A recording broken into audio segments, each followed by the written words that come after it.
Hey, I'm JR Lay. Welcome back to another episode of the Level Up Business Podcast.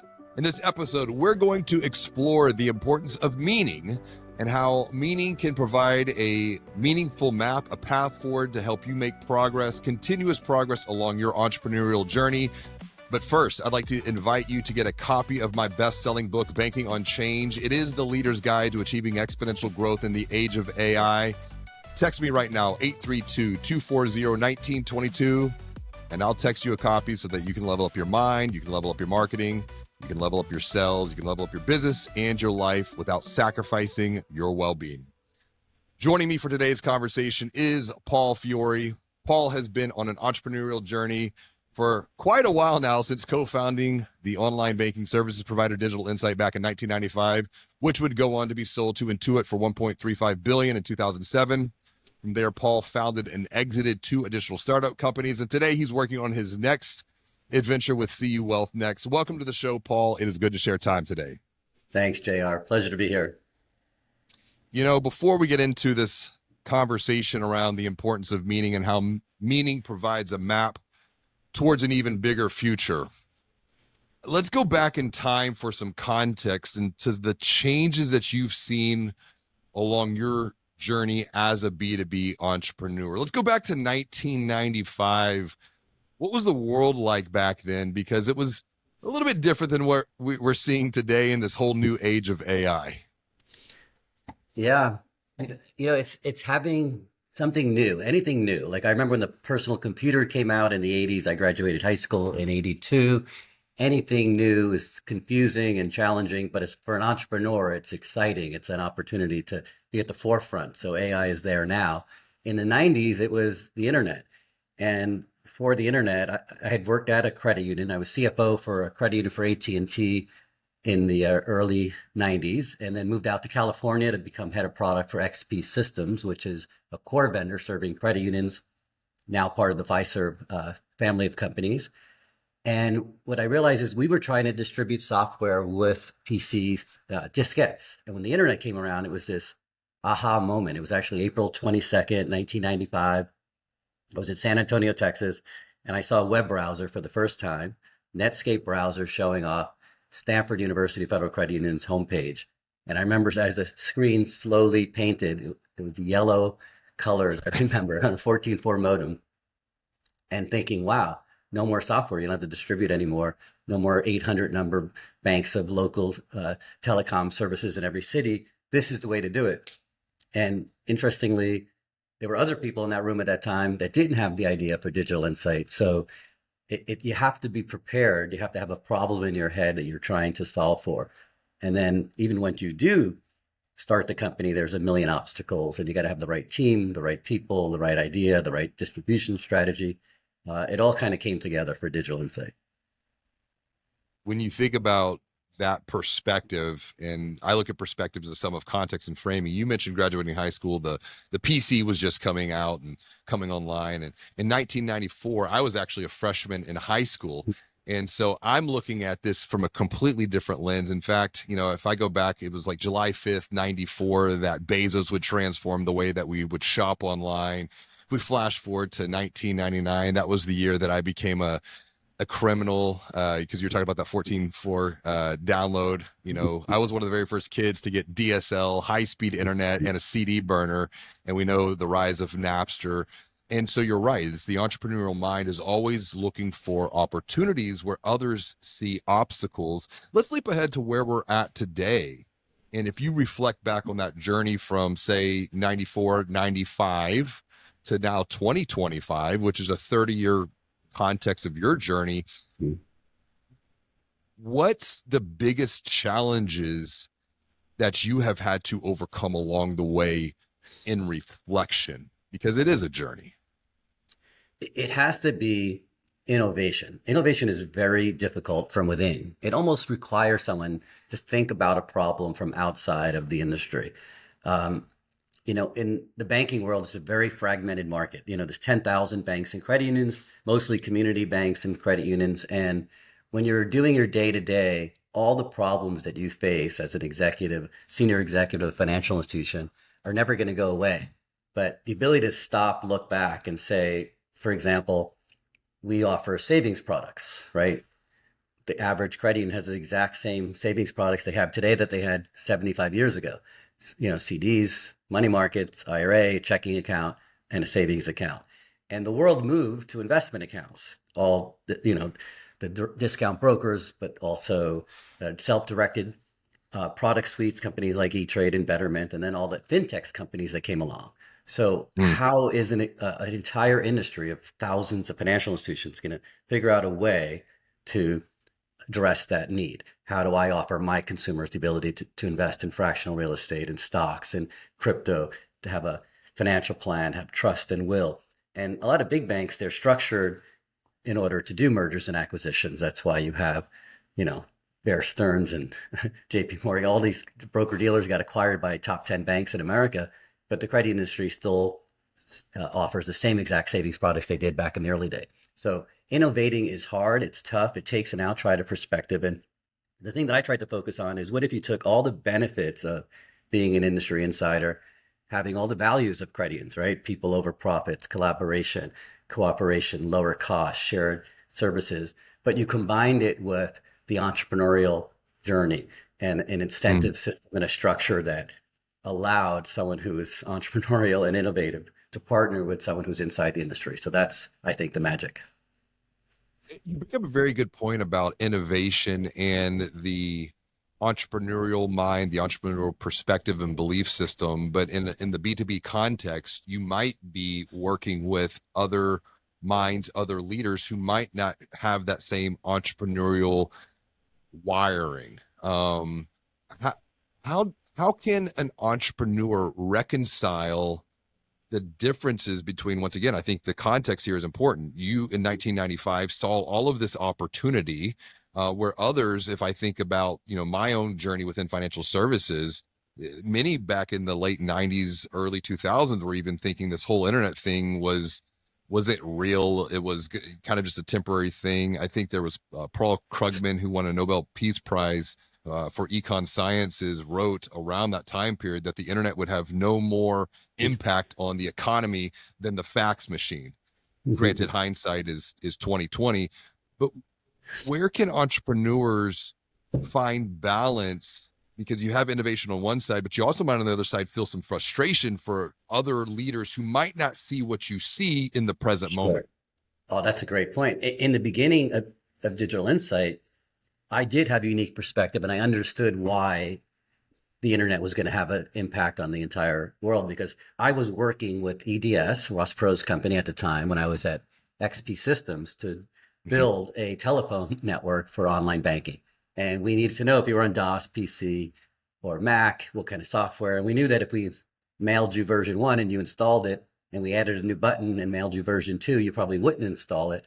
And then we'd had all the telephone problems. So I intimately understood that the only other way besides a browser to distribute online banking was never going to work. It'd be too cumbersome, too expensive. The call center costs would be immense. And you wouldn't have the customer service, because every phone call, you'd have to find out what version of software they're on to figure out how to Right. serve them. So my role changed to become an evangelist. It wasn't that I had to show you the demo of the software. I had to convince you that it was safe, secure, that we weren't going to get hacked, they weren't going to get hacked. If their board member read an article that the FBI website just got hacked, they still could feel safe in launching an online banking product. And part of the evangelical service is to share, the context, that today you're getting your statement in the mail, right? And it has your balance and your address and your accounts and your entire history. How hard is it to hack your mailbox? You just open the drawer, open up the bank's letter, and you have all this information. So showing them, like, the fear that they have, the articles that they read, the concerns that their board of directors are sharing are not Right. rational, right? That this has infinitely more security, the way we architected the solution, and even just the SSL encryption over the browser was better than you're going to get at a mailbox. Now, if you'd like to level up your business like Paul, text me right now, 832-240-1922, and I'll text you a copy of my best-selling book, Banking on Change. It is the entrepreneur's guide to achieving exponential growth in the age of AI. You see, when I look back over the last 2 decades as a B2B entrepreneur myself, so much has changed. But here's the thing. As we keep moving forward into the age of AI, so much is going to continue to change, especially when it comes to B2B entrepreneur marketing and sales strategies. So send me a text right now, 832-240-1922, and I'll text you a copy of Banking on Change, which includes dozens of practical strategic frameworks that you can apply today, right now, when you get the text. So text me, 832-240-1922. Let's get back to the show with Paul. That's super interesting what you're talking about, being an evangelist to help others see what they might not be able to see, or how they might be blinded by their own bias or belief systems, and how those belief systems have to continuously transform as the world is transforming, particularly now at an exponential rate as we're moving further into this age of AI.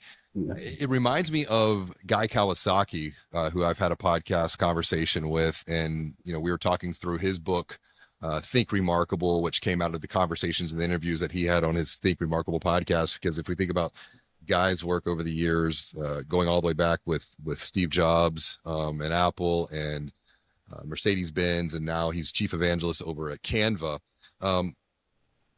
Where does the brand, if you will, the personal brand of a visionary entrepreneur, how does that play into this role as you're talking about evangelism to help others see what you can't see? Because it does come down to a unique perspective. And I think it's the uniqueness that entrepreneurs bring that will be the differentiator in the commoditized world of AI. So I think it's communication and understanding the language of the person you're speaking to. So Guy, I'm a big fan of Guy Kawasaki, and his, the thing that I'm most impressed about is he came up with a 10 slide, how do you describe your business to a VC? So he understood the language of a VC. I understand the language of a banker. So it's like, you have a tribe that's never seen an iPhone and you show them the iPhone. You could explain it in your language. You have to understand their language. And if you have someone that grew up in that tribe and left the village and came back, they would be able to use words and examples and terminology that tribe would understand in order to make it relevant in their world. So the entrepreneurial and evangelical part is communication, making it simple, like I did. What's the problem? What's the secret sauce? What's your traction so far? Combined with understanding the language that they're going to get. It might be regulatory risk, or what the NCUA or FDIC or OTC is going to say about it. It's being able to translate to their language. I really appreciate that. And one of the things I've been thinking a lot about is what I call unique wisdom. And unique wisdom is the sum of an entrepreneur's unique perspective that can be further multiplied by their unique method. And it does come back to A, sight, but then B, communication, and being able to clearly communicate problem, pain, and then the solution to said pain. Now, when we talk about pain, one of the things that I want to explore and unpack a bit is the role of meaning in this entrepreneurial journey. I know that's an issue that you had shared with me before, I had about an 8-year period of what's my meaning? What's my purpose? And it reminded me of something that I've learned from one of my mentors, Dan Sullivan over at Strategic Coach, who shared, always make your future bigger than your past. And I think that's important, particularly in the context of the age of AI, because the future is getting faster. I think about Peter Diamandis, the future's faster than you think. Where does meaning and where has meaning played a role in your entrepreneurial journey in reflection? Yeah, I thought a lot about this because my birthday was December 31st, and New Year's Eve is a great time to write your goals and figure out what you're going to do next year. And I always used to do that, even when I was like 19 years old. And you have this corporate ladder, you have these goals that you write down that you want to achieve in your life. And then, the road that you're on, you're so focused on getting to the end that when you finally get to the end, you feel cheated, right? In my personal case, Digital Insight was the best journey I've ever been on. Everything that happened, it was hard work. It was sleeping on the floor. It was 7-day weeks and 18-hour days, and competitive, but yet creating meaning for your employees and giving them a sense of mission and passion, right? So it's like giving birth to a child. I have 2 daughters. Like, it's not so dissimilar starting a company. And then when we went public, there was a sense of, wow, I deserve to travel and I deserve to, brought in a new outside CEO. I deserved to take some time off and, you know, have fun and travel and, did a motorcycle trip across the United States, did trips in Europe and all over. But there was an 8.5 year period where I didn't have another goal. I wasn't writing down my next year's goal. And there was a sense of, am I ever going to create something as big as Digital Insight or something as important? And I don't want my past to be bigger than my future. I wouldn't have described it that way, but it was, what is my next thing?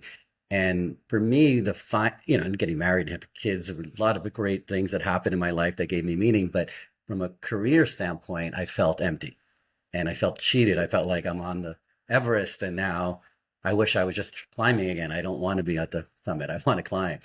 And for me, the saving grace was having this realization that it wasn't the outcome. It wasn't how big the exit was, or that I was on NASDAQ ringing the bell at the IPO with, my co-founder. It was the process to get there, to understand a problem, to invent a solution, to put together the team and the capital and everything it takes to make something great. And I had an exit that was, 2 commas less than Digital Insight. And I had the same excitement because I remember thinking I had an exit. It was, it was something that I birthed and created and was passionate about. And I got to that end point. And that's when I realized the journey is the reward. That meaning being a map to an even bigger future, to climb an even bigger mountain. It's like you climb Everest and then it's like well, what's the next Everest that I can climb? It reminds me of a book that I read, Peaks and Valleys. It's like you achieve one peak and then you see, oh, there's another peak further off in the horizon, but I'm probably going to have to go back through the valley. I'm probably going to have to go back through some dips to then climb that next mountain. I think what you said, though, is very insightful about how the entrepreneur can have this purpose and this meaning, but then being able to effectively, and this comes back to what you were sharing before, effectively communicate that with the team so that they also feel something of meaning as well. Yeah. How have you done that over the years to take the idea, the meaning in your mind, and then be able to communicate that to others around you so that you're all working towards an even bigger meaning, a bigger future together? Yeah. It's crucial that everyone feel like what they're working on is important, and sometimes you're just a coder or head of product or you're working in a design function and you don't feel that what you're doing is so important. And I felt like if you could share with them what they're doing is important, it really, really helps, gives them a sense of passion. So I remember a couple instances. Once we were only 15 employees in a big company who had just gone public and raised $100 million, tried to acquire us. And I, met the founder CEO of that company in Georgia. And long story short, I told him no, but I knew that my employees were going to hear about this. So I put together a little PowerPoint presentation on the plane. I called the whole company in, and I had gotten the card of the chairman of the board, the CEO, and the head of sales for that company. We had traded business cards. So when I went home, I gave the presentation. Hey, they tried to buy us. We said no. Here's why. We're going to beat them organically. They have hundreds of employees. We have 15, but here's why. And I went over our distribution strategy, our go-to-market approach, the way we put the software together, step by step. But at the end, I said, you really want to know why? I'm like, and I took all 3 cards and I hit the speakerphone and I dialed the number of the chairman of the board, praying to God he didn't answer, and he didn't answer. And my CEO went to voicemail, head of sales went to voicemail. And I said, it's 4 o'clock in LA, it's 7 in Atlanta, and they're all sleeping. They all went home. Like, Daniel, what time are you here till? And he said, midnight. And I went through everyone in the company and I said, we're going to work harder. That's why we're going to win. And they're all like riled up, like, yeah, we're going to work harder. We're going to beat them. And we did. They went out of business and we had the exit. Yeah. That's a great, very practical example of the power of meaning and combining that with a mission.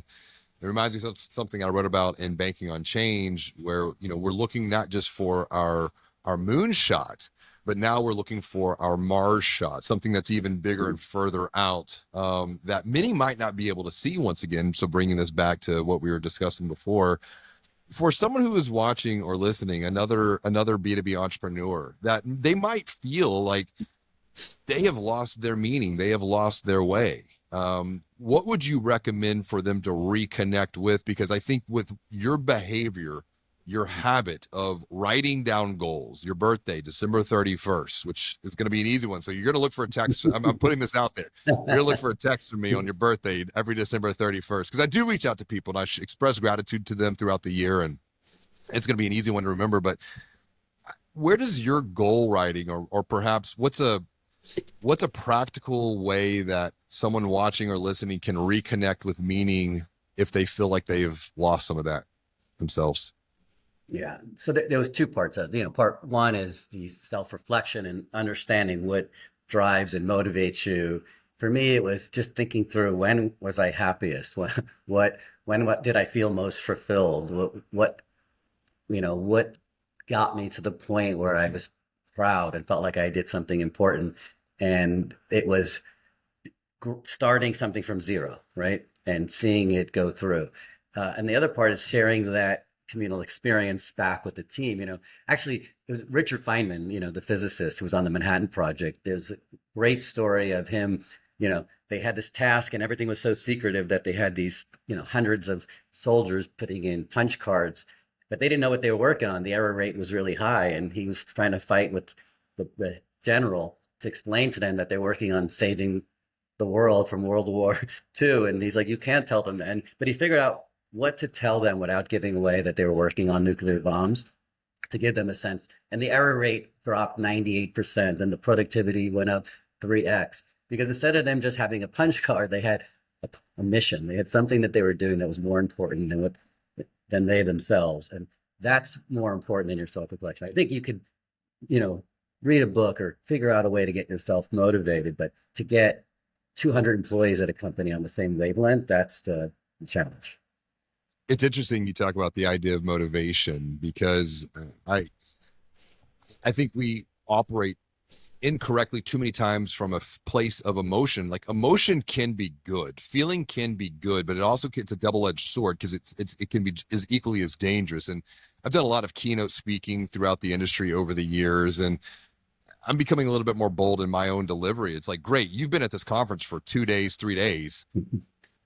There's a high probability you're going to go back and nothing's going to change. But if there's just one thing that you can take action on, because it's like, inspiration is like a light or a candle. It's going to eventually burn out and you're going to have to relight that thing. Motivation's like a muscle. It's going to eventually tire. It reminds me of Dr. Benjamin Hardy's book about motivation and how the environment, willpower doesn't work, is a title of the book, because it's the willpower is eventually going to fail. So then to have that bigger purpose, to have that bigger meaning, that pulls you through that to the other side. So you're operating almost from a future state that doesn't exist just yet, but you're seeing it and you're emotionally connected to that, is a great, call it just maybe a mental hack. As we wrap up here, Paul, what's the one recommendation you would make to another B2B entrepreneur on their journey to level up their business, to level up their mind, so that they can level up their business, level up their life? Because from what I'm hearing from you, there's some interconnectedness here between the business life, entrepreneurial life, and the personal life as well. You referenced your daughters. Yeah. Yeah, it's a great question. I would say it's having the entrepreneur find a way to think big, because whether you're communicating to your potential client or you're at an industry where you're trying to share a solution, everybody has, this is a problem, this is a solution. But if you are able to step it up a level or two, where it seems more visionary, more impactful on the industry as a whole, people kind of embrace big, bold vision, right? You see, hey, Elon Musk is in the news. Like, he's not afraid to have really big ideas. And when someone hears a big idea, it's not just, oh, I have a solution for your call center. It's, I have a way to get us back to our core mission of democratization of banking, people over profits, of figuring out a way to innovate a solution that hasn't been innovated in 75 years. That inspires people to want to do it with you, both on the customer side as well as the employee side.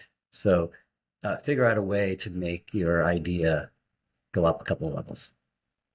Think even bigger. Paul, if someone is watching or listening to this, what's the best way for them to connect with you online? Yeah, I'm on LinkedIn, Paul Fiore. The company is called See Wealth Next. P Fiore, Fiore at cuwealthnext.com. Connect with Paul, learn with Paul, grow with Paul. Paul, thanks for joining me for another episode of the Level Up Business Podcast. This has been a lot of fun today, buddy. My pleasure. Great to chat with you. Absolutely. And if you want to continue to think even bigger, text me right now. I will give you a copy of my best-selling book, Banking on Change. You can text me at 832-240-1922. I have a model in there actually about how you can care for an even bigger future. The C being an acronym, commit to a cause bigger than the present moment, and it will provide you a path forward to think even bigger.